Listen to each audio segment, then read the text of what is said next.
Good morning, students. Today I will teach you the interdependence in living beings. Science, chapter number 7. What is environment? हमारा चारों ओर surroundings में जो non living components होता है जैसा soil, water, air, ये सब कंपोनेंट्स जो होता है human, plants, animal, micro organism together from the living components, इसको सब मिलके हम इसको कहते हैं हमारा एनवायरनमेंट। एनवायरनमेंट में 3 चीज़ होता है, एक प्रोड्यूसर, एक कंज्यूमर्स और एक decomposers. What is producer? The living organism that had ability to prepare their own food. जो ऑर्गेनिज्म, जो लिविंग ऑर्गेनिज्म, सपोज प्लांट, उसका एबिलिटी है खुद का खाना खुद तैयार करने के लिए, उसको कहते हैं प्रोड्यूसर।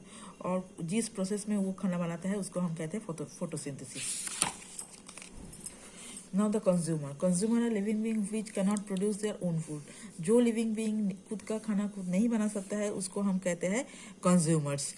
वो डिपेंड करता है प्रोड्यूसर पे खाना बनाने के लिए, उसको हम कहते हैं consumers.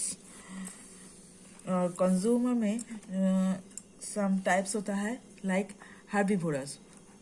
The living being which eat only plants. जो living beings only प्लांट खाता है उसको हम कहते हैं हार्बिवोरस, जैसा काउ, जेब्रा, डियर एट्सेट्रा। और व्हाट इज कार्निवोरस? जो लिविंग बीइंग्स ईट फ्लेश करता है, यानी शाकाहारी नहीं है, वो एनिमल को हम कार्निवोरस कहता है, suppose lion, tiger etcetera.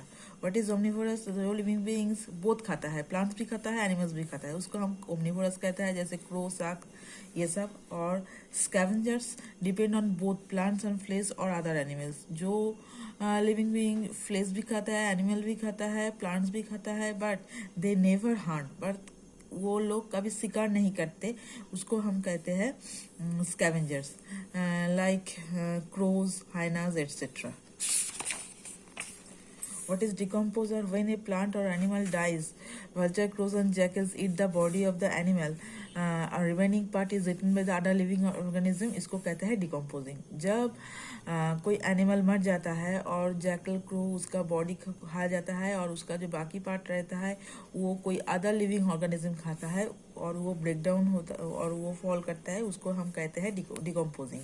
The process of decomposing is remains the dead plant in the soil. ये डिकम्पोजिंग प्रोसेस में जो ये जो एनिमल का, डेड एनिमल का जो बॉडी है वो जब मिट्टी में मिल जाता है उसको हम कहते हैं डिकम्पोजिशन। और इन दिस प्रोसेस डिकम्पोजर बहुत हेल्प करता है, लाइक बैक्टीरिया, फंगी एट्सेट्रा। और फूड चेन क्या होता है? ये जो लिविंग बीइंग है, ये हम जो लिविंग बीइंग है, हम लोगों को सरवाइव करने के लिए फूड चाहिए, एनर्जी चाहिए, सनलाइट चाहिए, वाटर चाहिए। और ये जो हमारा फूड सिस्टम है, देखो हम लोग जो न्यूट्रिएंट्स पाता है सॉइल, प्लांट जो उसका न्यूट्रिएंट्स पाता है सॉइल से, और रैबिट जो है वो प्लांट खाता है, और जो एक फॉक्स है वो रैबिट को खाता है।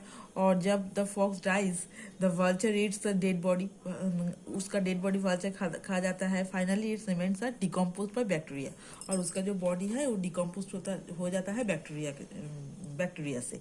तो ये जो पूरा सिस्टम है, रैबिट, फॉक्स, वल्चर, ये जो पूरा चेन सिस्टम है, इसको हम कहते हैं food chain. Now the hunting is an illegal practice of killing, capturing the animals like elephants.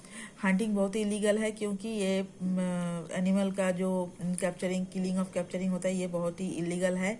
इसका जो बॉडी पार्ट्स है इसको सोल्ड करके वैराइटीज पर्पज हम सर्व करते हैं।